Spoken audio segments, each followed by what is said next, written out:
فإذا قضيت الصلاة فانتشروا في الأرض وابتغوا من فضل الله واذكروا الله كثيرا لعلكم تفلحون. But when the prayer is ended, disperse in the land and seek Allah's bounty, and remember Allah much so that you may prosper. 16. This does not mean that after the Friday is over, it is obligatory to go in search of livelihood, but it only implies permission. As it was ordered to stop all worldly business as soon as the call was made for the prayer, so it is allowed that after the prayer is over, the people may dispose and resume or pursue whatever occupation or business they may like. It is just like the prohibition of hunting in the state of Ihram, but after Ihram is put off, one is told to hunt. Surah Al-Ma'idah, Ayat 2. That does not mean that one must hunt, but that one may hunt if one so likes. Or, for instance, in Surah An-Nisa, permission to marry more than one wife has been given, saying, "Marry 2 or 3 or 4 women whom you choose." Here, although the verb is in the imperative mood, no one has taken it in the meaning of a command. This gives the principle that the imperative form of the verb does not always imply an obligation or command. It sometimes implies the permission and sometimes exercise of choice or preference. The context determines where it implies the command, where the permission, and where Allah's approval of the act, and not that the act is obligatory. Immediately after this very sentence itself, it has been said, "And remember Allah much." Here also the verb is in the imperative mood, but obviously it implies exercise of one's choice and not that it is a duty or compulsion. Here, another thing worthy of mention is that although in the Quran, Friday has not been declared a public holiday like the Jewish Sabbath and the Christian Sunday, yet no one can deny that Friday is a symbol of the Muslim community precisely in the same way as Saturday is a Jewish and Sunday a Christian symbol. And if declaring a day in the week a public holiday be a cultural necessity, then just as the Jews naturally select Saturday for it, and the Christians Sunday, so a Muslim, if he has any Islamic feeling, will necessarily select only Friday for this purpose.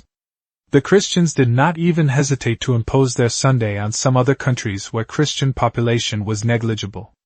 When the Jews established their state in Palestine, the first thing they did was to announce Saturday as the weekly holiday instead of Sunday. In pre-partitioned India, one conspicuous distinction between British India and the Muslim states was that in one part of the country Sunday was observed as a closed holiday, and in the other Friday.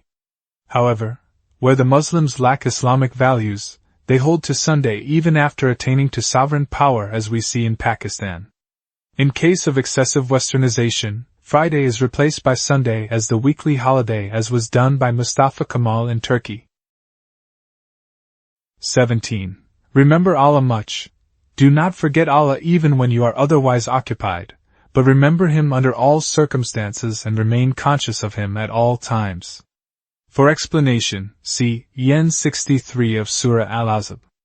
18. At several places in the Quran, after giving an instruction or an admonition or a command, words to the effect, "Perhaps you achieve success," or "Perhaps you may be shown mercy," have been used. The use of "perhaps" on such occasions does not mean that Allah, God forbid, is entertaining a doubt, but it is in fact a royal style of address. It is just like a kindly master's giving out hope to his servants to continue doing their best so that they may achieve and win the desired goal and reward. It contains a subtle promise which fills the servant with hope, and he carries out his duties and obligations with enthusiasm. As the commands pertaining to the Friday congregational prayer come to an end here, it would be useful to give a resume of the injunctions that the 4 schools of juristic thought have derived from the Quran, the Hadith, traditions of the companions of the Prophet, peace be upon him, and the general principles of Islam. According to the Hanafi school of thought, the time for the Friday prayer is the same as for Zuhr prayer. The Friday prayer can neither be held before it nor after it. Business and trade become forbidden with the first call to the prayer and not with the second call, which is made after the Imam has taken his place on the pulpit, for the words of the Quran in this regard are explicit and definite. Therefore, whichever call is made for the Friday prayer after the declining of the sun when the prayer time begins, the people should stop conducting business on hearing it. However, if a person has made a bargain at that time, it will not be void, but will only be a sin. The Friday prayer cannot be held in every settlement, but only in the Misjami, which has been defined as a large town or city where there are marketplaces, adequate security arrangements, and which has large enough population so that if all the people upon whom attendance at the Friday prayer is obligatory gather together, they should be too many for the principal mosque to hold. The people who live outside the city will have to offer the prayer in the city only in case the call to the prayer reaches them, or if they live within 6 miles of the city. The prayer may not necessarily be held in the mosque, it may also be held in the open field.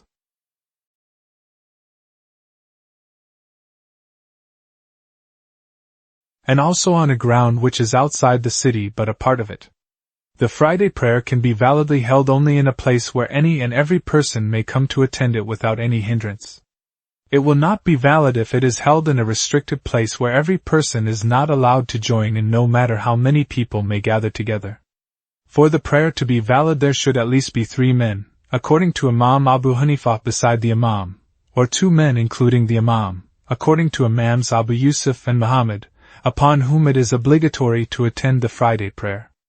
A person will be exempt from the prayer if he is on a journey, or is so ill that he cannot walk to attend it, or is disabled of both the legs, or is blind, but according to Imam Abu Yusuf and Imam Muhammad, a blind person will be exempt from the prayer duty only in case he does not find a man who can take him along for the prayer, or he apprehends a danger to his life and honor, or an unbearable financial loss from a tyrant, or it is raining heavily, and there is slush and rainwater on the way, or he is a prisoner. For the prisoner and the disabled, it is undesirable that they should perform the Zuhr prayer on Friday in congregation.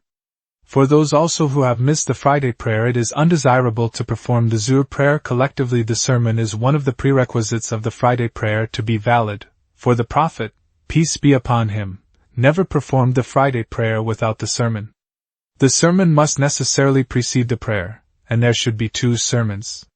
From the time the Imam steps towards the pulpit for the sermon, every kind of speech becomes forbidden till he brings it to an end. No prayer may be performed during it, whether one can hear the Imam at the place where one is sitting or not. Hidayah, Al-Fath al-Qadir, Al-Jassas Akam al-Quran al-Fiqh al-Madhahib al-Arba, Amdat al-Kari. According to the Shafis, the time of the Friday prayer is the same as of the Zuhr prayer.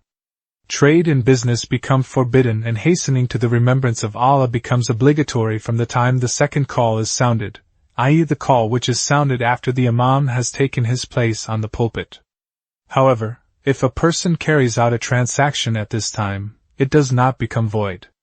The Friday prayer can be held in every such settlement among the permanent residents of which there are 40 such men upon whom it is incumbent to perform the prayer. Attendance at the Friday prayer is obligatory for those people of the suburbs whom the call may reach. The Friday service must be held within the bounds of the settlement, but it may not necessarily be held in the mosque. Thus, it is not obligatory for nomadic peoples who live in tents in the desert.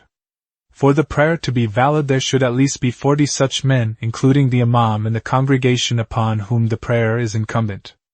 A person would be exempt from the prayer if he is on a journey, or intends to stay at a place for 4 or less than 4 days, provided that the journey is lawful, or he is old or sick and cannot go to attend the prayer even by a conveyance, or is blind and does not find a man who can take him along for the prayer, or apprehends danger to life or property, or honor, or is a prisoner provided that this imprisonment has not been caused by his own crime.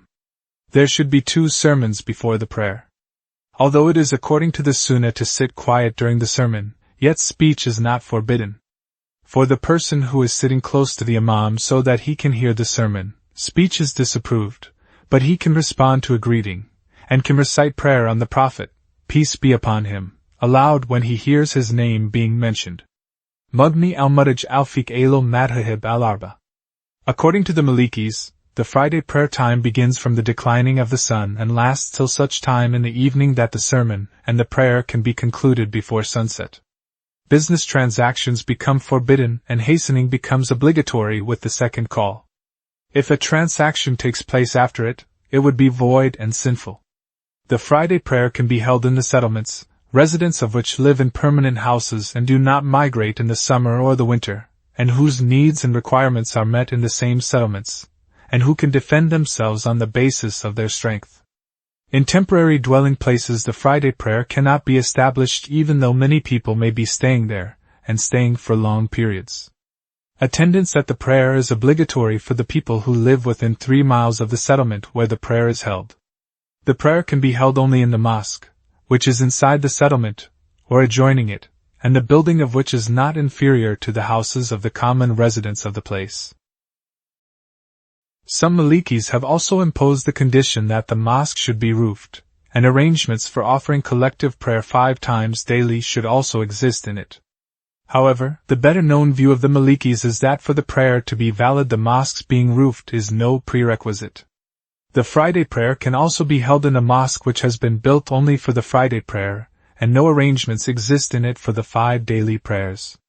For the prayer to be valid there must at least be 12 other men, apart from the Imam, in the congregation upon whom the Friday prayer is incumbent. A person would be exempt from it if he is on a journey, or intends to stay for less than 4 days at a place during the journey, or is so ill that he cannot come to the mosque, or has an ailing mother or father, or wife, or child, or he is nursing a stranger who has nobody else to nurse him, or has a close relative who is seriously ill, or at the point of death, or apprehends an unbearable loss to property, or a danger to his life or honor, or is hiding from fear of imprisonment or punishment. Provided that he is a wronged and oppressed person, or it is raining heavily and there is slush and rainwater on the way, or the weather is oppressive due to excessive heat or cold. The prayer has to be preceded by 2 sermons, so much so that if the sermon is given after the prayer has to be repeated, and the sermons must necessarily be delivered inside the mosque. It is forbidden to offer a voluntary prayer after the Imam has stepped towards the pulpit, and to talk when the sermon has begun, even if one is not hearing it. However, if the Imam indulges in meaningless and absurd things in the sermon, or uses abusive language for a person who does not deserve it, or starts praising a person for whom praise is unlawful, or starts reciting something irrelevant to the sermon, the people have the right to protest. Furthermore, it is reprehensible that a prayer be made in the sermon for the temporal ruler, unless the Imam apprehends danger to his life. The Imam must necessarily be the same person who leads the prayer. If another person than the one who gave the sermon led the prayer it would be void. Hashiya ad-Dasuki ila Shar al-Kabir, Ibn Arabi, Akam al-Quran, al-Fiqh al-Madhahib al-Arba'ah. According to the Hanbalis, the Friday prayer time begins when the sun has risen about a spear's length high and lasts till the beginning of the Asr prayer time in the afternoon, but performing the prayer before the declining of the sun is just permissible but after it obligatory and meritorious. Business transactions become forbidden and hastening to the prayer becomes obligatory with the second call, a transaction contracted after it has no effect in the law. The prayer can be held only at a place where 40 men on whom the Friday prayer is incumbent have permanently settled in houses, and not in tents, and are not nomadic tribesmen. For this purpose, it will not make any difference if the houses of the settlement, or its different parts are scattered or compact. If their combination is called by one name, it will be one settlement even if its different parts are miles apart. Attendance at the prayer will be obligatory for the people who live within 3 miles of the settlement. The congregation should consist of 40 men including the Imam. The prayer may not necessarily be performed in the mosque, it may be performed in the open as well. A person will be exempt from it if he is on a journey and intend to stay in the settlement for 4 or less than 4 days, or is so ill that he cannot come to the mosque even by a conveyance, or is blind unless he can grope his way to the mosque. It is not obligatory for the blind man to come for the prayer with another man's help, or he is prevented by extreme weather or heavy rain or slush and rainwater, or he is hiding to escape persecution or apprehends danger to life or honor or fears an unbearable financial loss. The prayer should be preceded by 2 sermons. The person who is sitting so close to the Imam that he can hear him is forbidden speech. However, the one sitting far away, who cannot hear the sermon, can speak. The people have to sit quiet during the sermon whether the person delivering the sermon is a just man or an unjust man. If Eid falls on a Friday, the people who have performed the Eid prayer will be exempt from the Friday prayer. In this matter, the viewpoint of the Hanbalis is different from that of the other three Imams. Gayat al-Muntaha, al-Fiqh al-Madhahib al-Arba. All jurists agree that if the person upon whom the Friday prayer is not incumbent joins in the prayer, his prayer would be valid, and he would be absolved from the Zuhr prayer. وَإِذَا رَأَوْا تِجَارَةً أَوْ لَهْوًا انفَضُّوا إِلَيْهَا وَتَرَكُوكَ قَائِمًا قُلْ مَا عِندَ اللَّهِ خَيْرٌ مِّنَ اللَّهْوِ وَمِنَ التِّجَارَةِ وَاللَّهُ خَيْرُ الرَّازِقِينَ. Yet no sooner than they saw some trading or amusement, they flocked to it and left you standing by yourself. Tell them, that which is with Allah is far better than amusement and trading. Allah is the best provider of sustenance. 19. This is the incident because of which the commandments pertaining to the Friday congregational prayer have been enjoined in the preceding verses. Its narrative, as related in the collections of Hadith, on the authority of Jabir bin Abdullah, Abdullah bin Abbas, Abu Huraira, Abu Malik, and Hassan Basri, Al-Bin Zaid, Qatada and Muqatil bin Hayyan is as follows. A trade caravan from Syria arrived in Al-Madinah right at the time of the Friday prayer, and its people started playing their drums to announce their arrival. The Prophet, peace be upon him, at that time was delivering the sermon. Hearing the drum, the people in the congregation became impatient, and rushed out towards Baki where the caravan had halted, except for 12 men.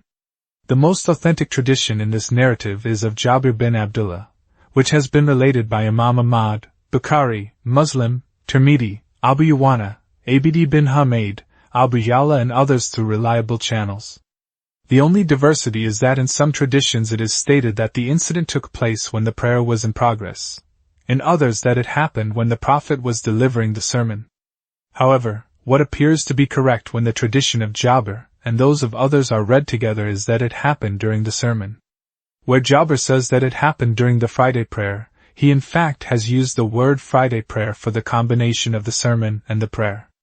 According to the tradition of Abdullah bin Abbas, 7 women had remained behind with 12 men. Ibn Mardiyah. Qatada says that 1 woman remained with 12 men, Al-Bin Jarir, Ibn Abi Hatim.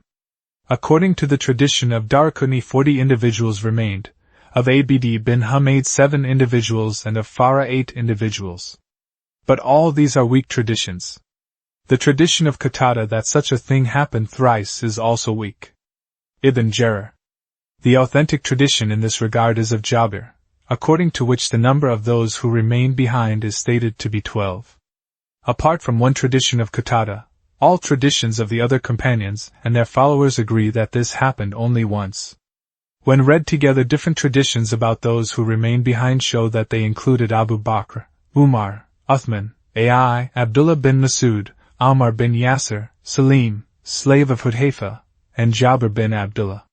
The tradition related by Hafiz Abu Ya'la from Jabir bin Abdullah says that when the people rushed out like that, and only 12 companions were left behind, the Prophet, peace be upon him, addressed them, saying, "By him in whose hand is my life, if all of you had left, and none had remained behind, this valley would have overflowed with fire." A theme resembling this has been cited by Ibn Mardiyah from Abdullah bin Abbas and by Ibn Jarir from Qatada.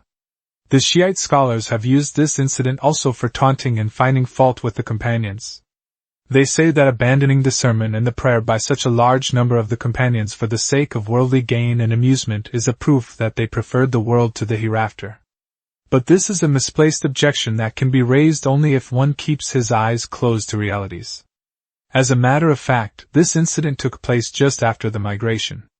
At that time, on the one hand, the collective training of the companions was in the initial stages, and on the other, the disbelievers of Mecca had subjected the people of Al-Madinah to a strict economic blockade because of which necessities of life had become scarce in the city. Hassan Basri says that the people at time were starving and the prices had risen abnormally high. Ibn Jarir. Under such conditions, when a trade caravan arrived, the people rushed out to buy things of daily need lest these were sold out before the prayer was concluded. This was a weakness and error which became suddenly manifest due to insufficient training and severity of the conditions. But whoever sees the sacrifices made by the companions for the cause of Islam afterwards and sees what piety and righteousness they displayed in the matter of worship and dedication and dealings can never dare bring against them the allegation that they preferred the world to the hereafter unless he himself bears malice against the companions. However, just as this incident does not support the critics of the companions of the Prophet, peace be upon him, so it also does not support the ideas of those people who cherish exaggerated notions about them and claim that they never committed any error, or if they committed some, it should not be mentioned. For making mention of their error and calling it an error is derogatory, and it reduces one's reverence and respect for them, and its mention goes against the verses of the Quran and the Hadith, which state that the companions are Allah's favorite people and have already been forgiven all their errors and mistakes. All this is exaggeration for which there is no basis in the Quran and the Hadith. Here, everyone can see for himself that Allah himself has mentioned the error that happened to have been committed by a large number of the companions, in the book that will be read by the entire Ummah till resurrection, and in the same book which speaks of their having been forgiven and being chosen people of Allah. Then in the books of the Hadith and commentary also details of this error have been described by all scholars, from the companions to the major scholars among the followers of the Sunnah. Does it mean that Allah has made this mention in order to destroy the reverence for the same companions whose reverence and esteem He wants to instill in all our hearts? And does it mean that the companions and their followers and the traditionists and commentators have mentioned these details of this incident because they were unaware of the religious aspect of the matter which these zealots show and describe? And have the people who read Surah Al-Jamu'a and study its commentary really lost reverence and esteem for the companions from their hearts? If the answer to each of these questions is in the negative, and it is surely in the negative, then all those exaggerated ideas and notions, which some people express and show in regard to the reverence of the prophets, peace be upon him, companions, are erroneous.